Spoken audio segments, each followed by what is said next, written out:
ओम श्री गणेशाय नमः। श्री लक्ष्मी नारायण भगवान की जय। आज हम कार्तिक मास के दूसरे अध्याय की कथा श्रवण करेंगे। भगवान श्री कृष्ण आगे बोले, हे प्रिय, जब गुणवती को राक्षस द्वारा अपने पति एवं पिता के मारे जाने का समाचार मिला तो वह विलाप करने लगी। हाँ नाथ, हाँ पिता, मुझको त्याग कर तुम कहाँ चले गए? मैं अकेली स्त्री तुम्हारे बिना अब क्या करूं? अब मेरे भोजन, वस्त्र आदि की व्यवस्था कौन करेगा? घर में प्रेम पूर्वक मेरा पालन पोषण कौन करेगा? मैं कुछ भी नहीं कर सकती। मुझ विधवा की कौन रक्षा करेगा? मैं कहाँ जाऊं? मेरे पास तो अब कोई ठिकाना भी नहीं रहा। इस प्रकार विलाप करते हुए गुणवती चक्कर खाकर धरती पर गिर पड़ी और बेहोश हो गई। बहुत देर बाद जब उसे होश आया तो वह पहले की ही भांति करुण विलाप करते हुए शोक सागर में डूब गई। कुछ समय के पश्चात जब वह संभली तो उसे ध्यान आया कि पिता और पति की मृत्यु के बाद मुझे उनकी क्रिया करनी चाहिए जिससे उनकी गति हो सके। इसलिए उसने अपने घर का सारा सामान बेच दिया और उससे प्राप्त धन से उसने अपने पिता एवं पति का श्राद्ध आदि कर्म किया। तत्पश्चात वह उसी नगर में रहते हुए 8 पहर भगवान विष्णु की भक्ति करने लगी। उसने मृत्यु पर्यंत तक नियम पूर्वक सभी एकादशियों का व्रत और कार्तिक महीने में उपवास एवं व्रत किए।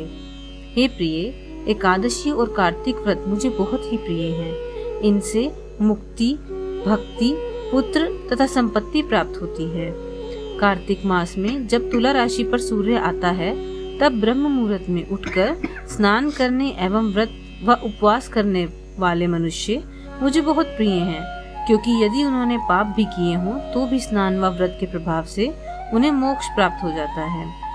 कार्तिक में स्नान, जागरण, दीपदान तथा तुलसी के पौधे की रक्षा करने वाले मनुष्य साक्षात भगवान विष्णु के समान हैं। कार्तिक मास में मंदिर में झाड़ू लगाने वाले, स्वस्तिक बनाने वाले तथा भगवान विष्णु की पूजा करने वाले मनुष्य जन्म मरण के चक्कर से छुटकारा पा जाते हैं। यह सुनकर गुणवती भी प्रतिवर्ष श्रद्धा पूर्वक कार्तिक का व्रत और भगवान विष्णु की पूजा करने लगी। हे प्रिय, एक बार उसे ज्वर हो गया और वह बहुत कमजोर भी हो गई। फिर भी वह किसी प्रकार गंगा स्नान के लिए चली गई। गंगा तक तो वह पहुंच गई, परंतु शीत के कारण वह बुरी तरह से कांप रही थी। इसी कारण वह शिथिल हो गई। तब मेरे दूत उसे मेरे धाम में ले आए। तत्पश्चात ब्रह्मा आदि देवताओं की प्रार्थना पर जब मैंने कृष्ण का अवतार लिया तो मेरे गण भी मेरे साथ इस पृथ्वी पर आए, जो इस समय यादव हैं। तुम्हारे पिता पूर्व जन्म में देव शर्मा थे तो इस समय सतराजित हैं। पूर्व जन्म में चंद्र शर्मा जो तुम्हारा पति था वह डाकू है, और हे देवी, तू ही वह गुणवती है। कार्तिक व्रत के प्रभाव के कारण ही तू मेरी अर्धांगिनी हुई है। पूर्व जन्म में तुमने मेरे मंदिर के द्वार पर तुलसी का पौधा लगाया था। इस समय वह तेरे महलों के आंगन में कल्प वृक्ष के रूप में विद्यमान है। उस जन्म में जो तुमने दीपदान किया था उसी कारण तुम्हारी देह इतनी सुंदर है और तुम्हारे घर में साक्षात लक्ष्मी का वास है।